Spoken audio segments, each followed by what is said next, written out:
C'est vous qui entretenez cette section-là de la petite ceinture? Oui, c'est nous, oui. C'est sale, hein, il y a beaucoup de gens qui dorment. Oui, bah, c'est le problème que nous avons en ce moment. La rue des Plantes, il y en a aussi qui dorment. Il y avait d'abord 3 personnes qui s'étaient installées. C'est très sale depuis qu'on a ces problèmes de squat. Comme une guerre, quoi. Une lutte tout le temps avec eux, quoi. Aucun souci de propriété.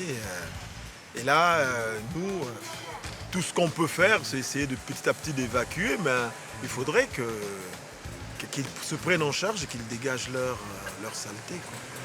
Il y a de plus en plus de boulot maintenant. Maintenant, de plus en plus de boulot et plus nous ne pouvons pas passer avec la débroussailleuse et tout. Ça va nous donner, nous prenons du retard, ça va nous donner plus de boulot. Parce que là, comme il défèque partout, si je fais passer la débroussailleuse, les gars vont avoir la merde sur les vêtements tout le temps, quoi. On a essayé devant, mais c'est impensable. Donc, il faut une opération coup de poing et il y a une benne qui m'a été promise par la ville. Ici, c'est leur toilette et c'est un dépotoir. Ouais. Donc les salariés ont dû tout dégager au risque même de tenir la merde, quoi. C'est un travail de fou, hein. Bah oui, c'est... Parce que vous le faites un jour et puis vous recommencez après. Après, on recommence. Et voilà, là, ça a recommencé. Voilà la preuve. Ici aussi, nous avions nettoyé. Voilà. Les vêtements, ici, on avait tout nettoyé et voilà. Ça a recommencé. Voilà la preuve. Non, on ne peut pas bosser, on est coincé là. Il restait les 2 matelas à évacuer. Donc ces matelas, nous, on va devoir les sortir cet après-midi pour les mettre dans la voie, que la propriété vienne les récupérer. Mais là, ils doivent mettre la main à la pâte, quoi. Il faut qu'ils interviennent, il faut qu'ils enlèvent leur saleté.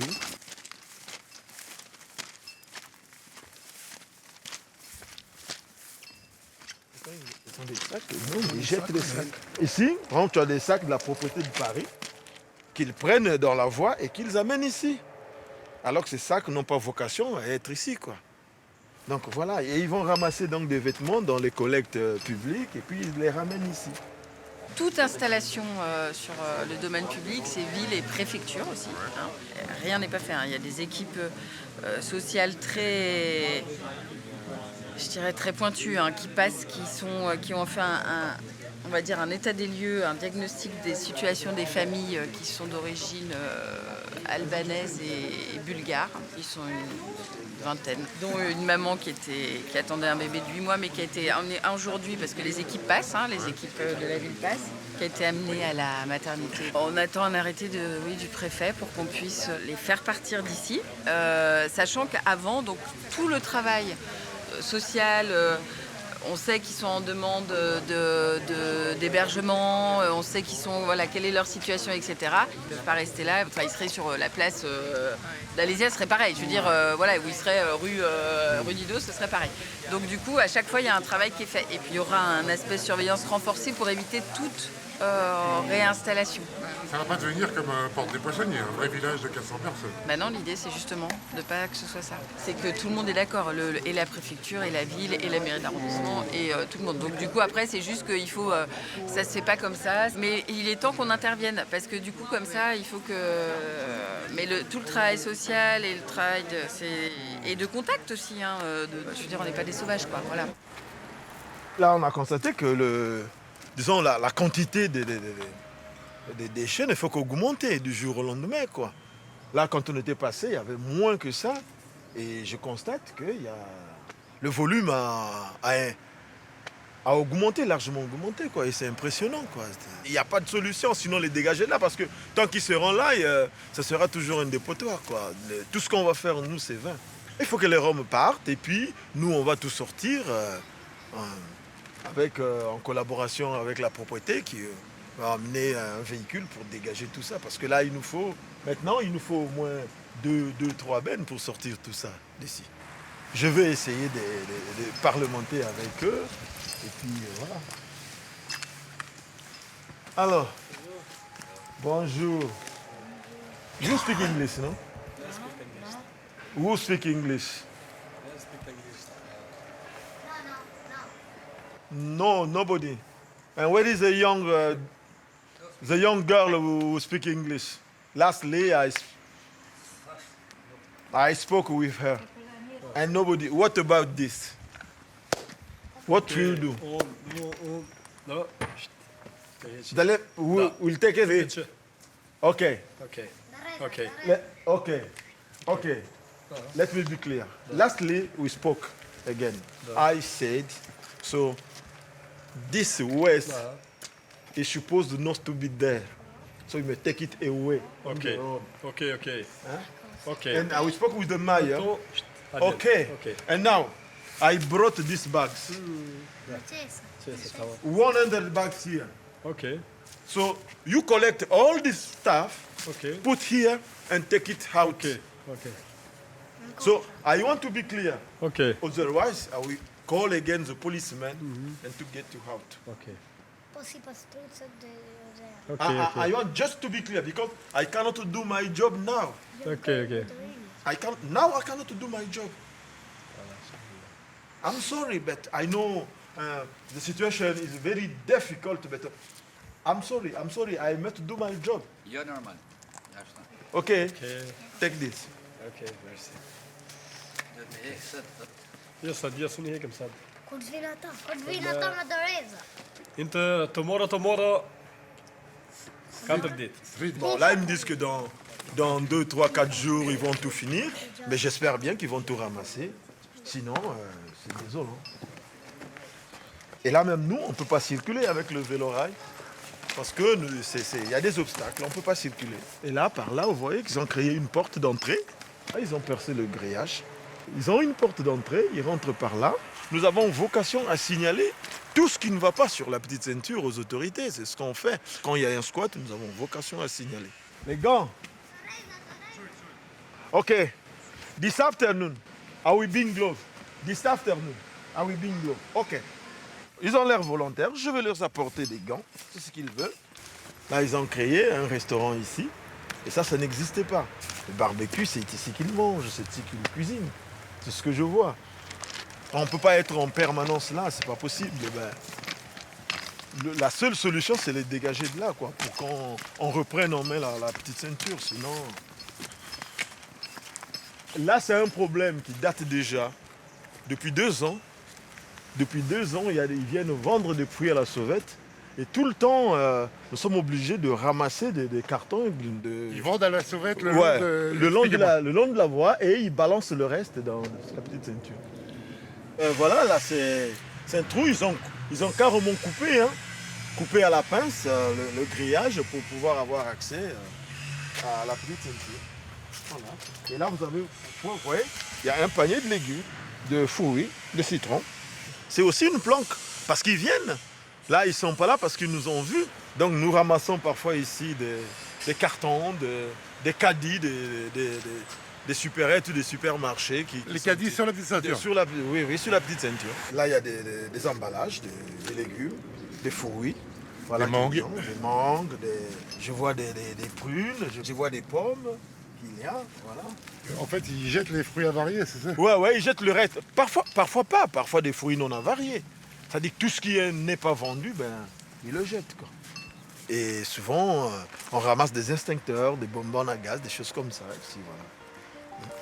C'est une vraie décharge publique. Hein. Ça devient une décharge. Et ici, en début d'été, il y avait une famille qui s'était installée ici. Voilà, ils sont là, ils reviennent. On les avait dégagés, ils avaient créé un tas d'immondices là, qu'on avait tout dégagé. Et voilà, là ils reviennent. Et là, voilà, c'est ce que je craignais, qu'il y ait d'autres qui viennent s'installer. Et puis voilà, après, c'est toute la petite ceinture qui sera colonisée, quoi. J'habite là, voilà, dans ma tente, tu vois. Et tous les jours, on me fait chier. On appelle les flics, les pompiers, à cause de ça. Parce que je fais du feu pour me réchauffer et manger. Voilà. C'est quoi, c'est les riverains qui appellent? Ah, c'est les riverains, ouais, c'est les gens qui habitent là. Voilà. Je veux rentrer, j'enlève mes pompes, je les secoue. Je les mets soit à l'extérieur ou à l'intérieur la nuit. Tu vois. Puis voilà, j'ai la première couette où je dors dessus et la deuxième me sert de couverture. Ouais, c'est clair. Voilà, mais comme ça cache tout ce qu'il y a à l'intérieur. Comme ça, on peut pas me voler mes baskets. J'ai 6 boîtes à rats. J'en ai 2 là, j'en ai une derrière et les deux autres là, plus une autre devant. Je protège ma bouffe pour que les rats ne me la prennent pas, quoi. Il n'y a pas le choix. Et puis aussi dans le caisson, je mets ma bouffe dedans, mon café, sucre, bougies, tout ce qu'on a besoin pour vivre, quoi. Ouais. Ça fait longtemps que t'es là? Ça va faire 1 mois et demi. 1 mois et demi? Ouais. Et tu penses rester longtemps? Non. Non. Non, parce que j'attends que mes papiers se repassent. Ouais. Du moins, je suis en règle, hein, j'ai mes papiers, j'ai tout. Mais que le RSA se remette en route. Et j'attends mon rappel. Ouais. Et dès que j'ai mon rappel, Tu vas trouver un hébergement. je prends un hôtel ou je demande à mon ami qui se renseigne si elle n'a pas des potes qui peuvent louer un appartement, un petit studio. T'en as marre de la petite ceinture quand même. Ouais, Ouais.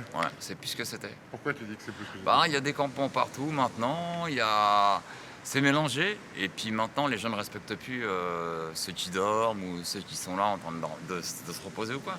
Comme l'autre jour, 3 h du matin, les mecs sont venus, ils m'ont pris tous mes cartons, rien que pour aller s'allonger là-bas. Et puis ils n'ont pas eu de chance, parce qu'ils ont été s'allonger là où on va tous chier. Ah non, ils l'ont eu dans le cul. Voilà. C'est là le problème, parce que dans un campement, il faut toujours aller à 30 mètres. Voilà. Bah ouais. Et eux, non, ils n'ont pas compris. C'était une zone de repos, c'était un lieu de retrouvailles. Voilà. Avec la nature, tu veux dire. Avec la nature, ouais. C'était un petit lieu de vie, voilà. Une petite forêt dans Paris. Et maintenant? Voilà. Maintenant, c'est devenu une forêt, mais Bois de Boulogne, Vincennes. Voilà, mélangé. J'adore avec des campements partout.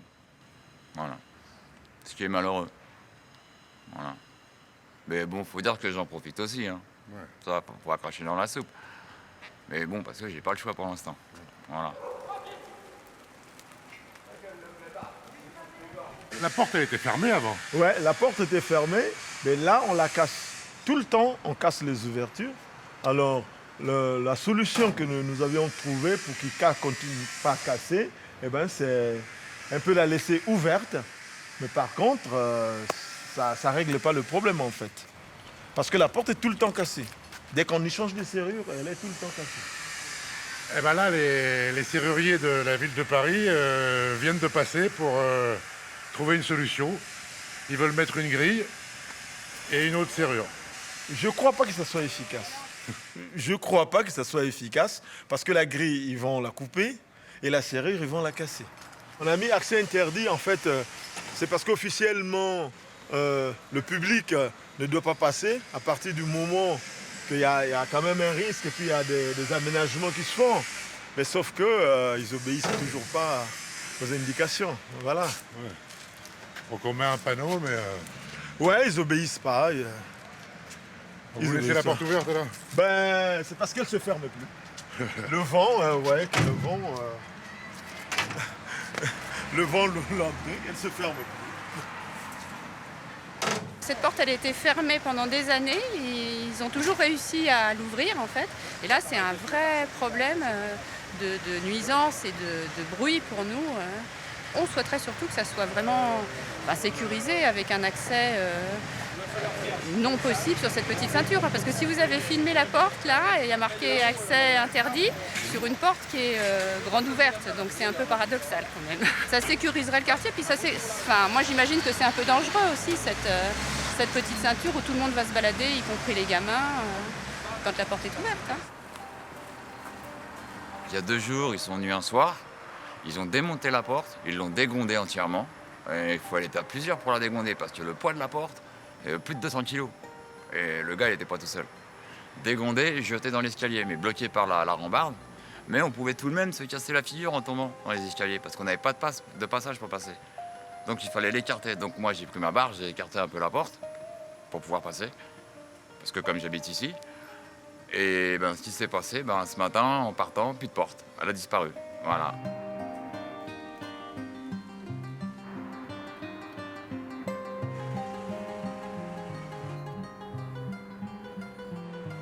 Elle était remise par les serruriers de la ville, ouais. Et c'est bien les serruriers de la ville qui l'avaient prise, qui l'avaient enlevée. Voilà, pour la renforcer, pour la refaire, voilà. Vous avez constaté quoi? Que la porte avait été enlevée, et, dégondée, et donc nous l'avons récupérée, nous l'avons renforcée, reposée. D'accord, vous l'avez emmené dans les services techniques? Voilà, tout à fait. On a mis un système anti-dégondage et puis renforcé la serrure de façon à ce qu'elle soit inviolable. Et là, c'est un système... Dans lequel on met un cadenas à l'intérieur et on peut pas le cisailler. Là, il y a une opération de mise à l'abri et d'évacuation d'un site qui est occupé par différentes personnes, dont des familles, et on prend les publics vulnérables, les femmes, les enfants, les familles, et on va les conduire en hébergement. C'est une façon aussi de nettoyer la petite ceinture. C'est une façon évidemment de libérer les sites qui sont occupés. Là, c'est quand même assez dangereux. On a des habitations, des riverains, des feux sauvages, et donc il y a un risque incendie qui est particulièrement élevé. Notamment. Et puis pour nous, c'est intolérable qu'il y ait des familles avec des enfants qui vivent en campement dans ces conditions dans Paris. Gros problème d'hygiène. Énorme problème d'hygiène, présence de rongeurs, présence de déchets. La procédure a été lancée il y a à peu près 2 semaines et on a eu un arrêté du préfet de police qui est une mesure assez exceptionnelle, un arrêté d'expulsion pour cause de risque sanitaire et de péril. En fait, c'est un arrêté de péril. On va commencer à partir par là-bas. Et là, vous mobilisez quoi comme équipe pour faire ça? Nous, côté ville, on mobilise l'unité d'assistance aux sans-abri, donc ça fait à peu près une équipe de 7-8 personnes qui va prendre en charge les familles. Plus la police qui est là pour sécuriser. Mais ça, c'est l'aspect ordre public dont on ne s'occupe pas à la ville de Paris. Voilà. Et la propreté. Et la propreté, bien évidemment. Je tiens aussi à préciser peut-être le travail qu'on a fait en amont. Nous, ça fait depuis le début août qu'on vient régulièrement sur ce site avec des travailleurs sociaux de la ville de Paris pour évaluer les personnes. On a par ailleurs identifié 2 femmes enceintes, dont une de 8 mois, qu'on a pris en charge à l'aide de la sage-femme, d'une sage-femme qui travaille avec nous sur les campements migrants et SDF. Une fois l'hébergement assuré, on a maintenant le balai des différentes équipes qui commencent, l'association Espace qui commence à déménager et à enlever les affaires, la direction de la propreté qui va venir compléter, et puis par ailleurs on a tous les services techniques de la ville qui interviennent, notamment les serruriers qui sont en train de poser des portes solidifiées en métal de manière à ce que les lieux ne soient plus occupés. C'est une belle preuve de la convention d'affectation et de la responsabilité que prend la ville de Paris sur la petite ceinture. Tout à fait. Alors, je tiens à préciser qu'on intervient à double titre, évidemment au titre de cette convention, et puis de manière tout aussi importante au titre de la présence de familles et de vulnérables, j'insiste sur ce point-là. À Paris, il n'y a pas de famille qui dorment dehors. En tout cas, quand c'est le cas, on intervient pour mise à l'abri immédiatement. La petite ceinture, c'est un peu caché, c'est un peu planqué. Il y a des recoins et il y a beaucoup de ponts et il y a beaucoup ce que nous on appelle des ouvrages d'art. Et c'est extrêmement tentant pour les personnes sans abri, ce qu'on peut comprendre, de venir s'y réfugier. Donc là, il y a un gros travail de veille à faire, en tout cas pour les parties qui vont être ouvertes aux Parisiens. Donc des maraudes permanentes en fait. Des maraudes permanentes, je pense que vraiment c'est ça. Il faut qu'on s'entende avec les services de la ville, les services de l'unité d'assistance aux sans-abri, mais également les services techniques qui interviennent régulièrement. Et puis, je pense aussi les concessionnaires. Je pense que tous là-dessus, il faut qu'on ait un œil sur qui s'installe, en tout cas sur le fait que les gens ne s'installent pas dans les parties ouvertes. En théorie, notre objectif, c'est qu'il n'y ait pas de personnes qui vivent dans des conditions déplorables sur la petite ceinture. Voilà. Après, dans la pratique, c'est un espace qui est extrêmement grand et dans lequel il y aura toujours une forte tentation d'installation. Maintenant, avec la reprise progressive de tous ces tronçons de la petite ceinture, on a un gros boulot en matière de sans-abri, et là avec toutes sortes de publics. Des isolés, des familles, des publics roms. Bon là aujourd'hui c'était des demandeurs d'asile d'origine albanaise. Donc là on a sollicité la préfecture de police pour un arrêté au titre de la dangerosité du site, en particulier au niveau des accès avec les enfants. Et puis on a mobilisé la préfecture de région pour rechercher ensemble des solutions d'hébergement qui soient adaptées aux personnes. Ils ont été gentils parce qu'ils m'ont proposé 2 foyers. Un à la boulangerie, dans le 18e, là où il y a tous les toxicos, les putes, les merdes. J'ai refusé. Et on m'a proposé d'aller à l'hôtel, à Villejuif. Et moi, je suis un ancien sortant de prison.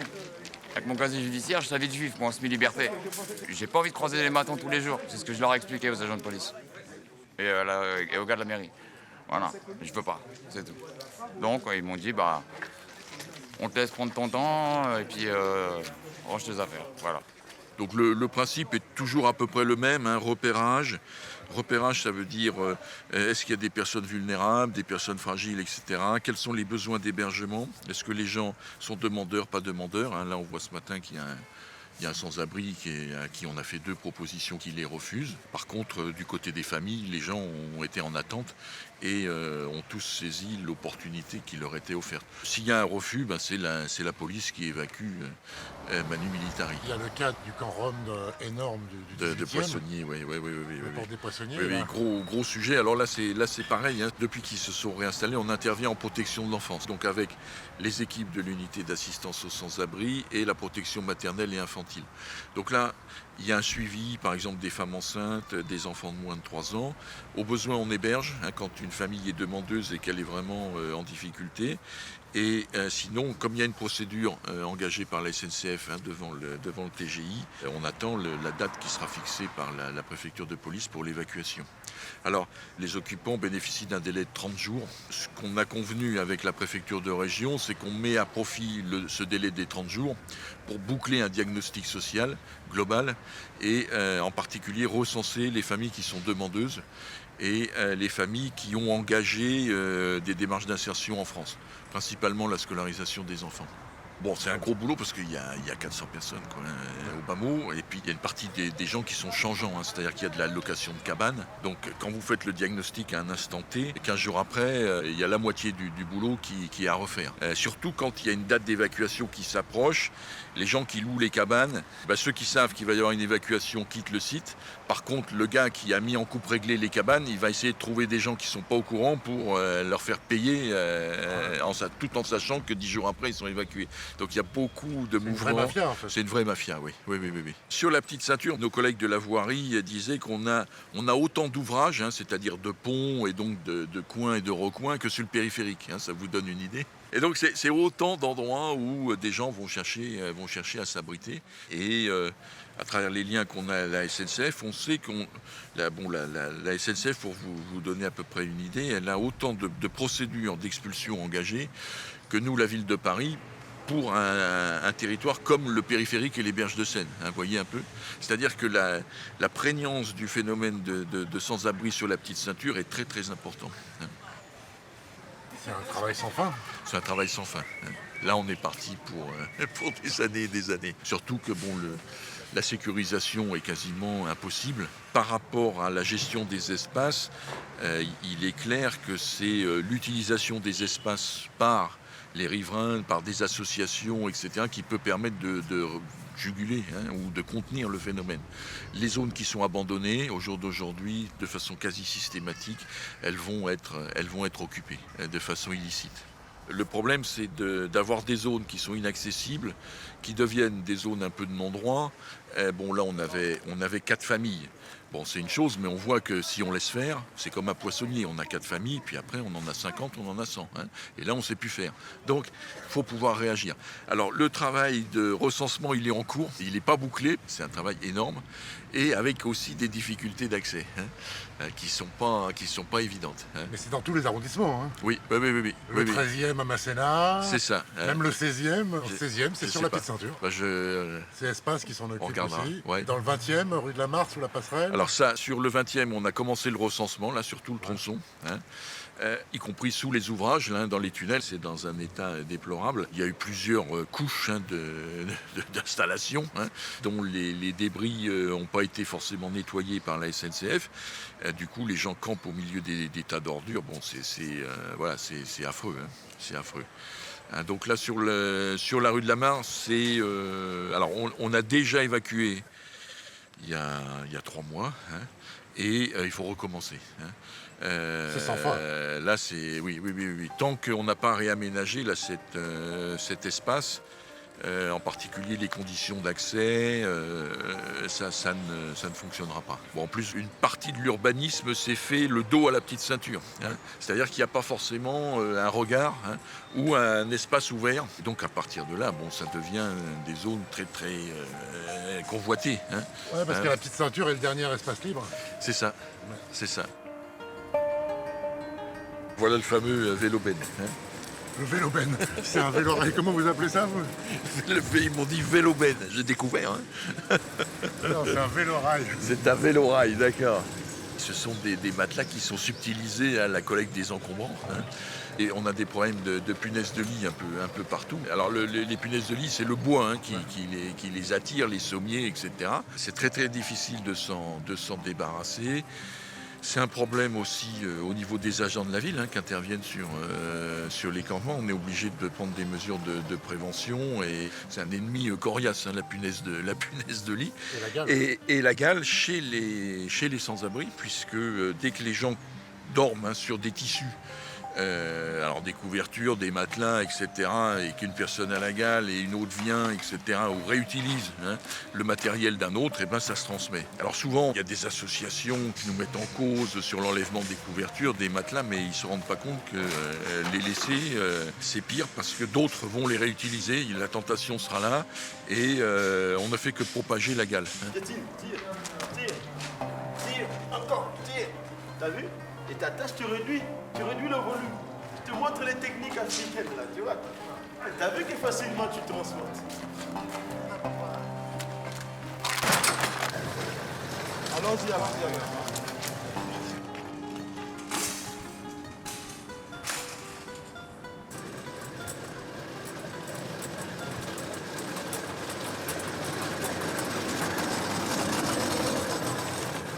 Un travail de fou, Bah ouais, beaucoup de boulot, Ça allait très vite quand même. Ah oui, avec mes gars, pas de problème. On va finir demain.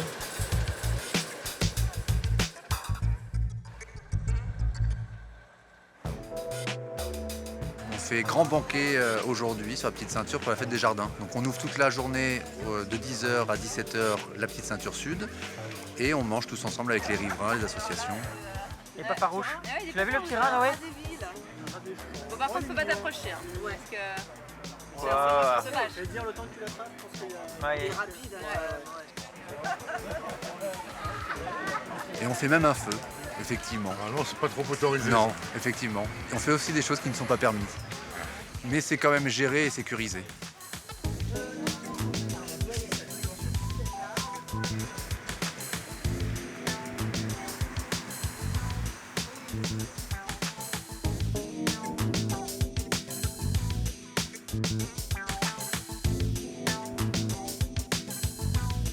Thank you.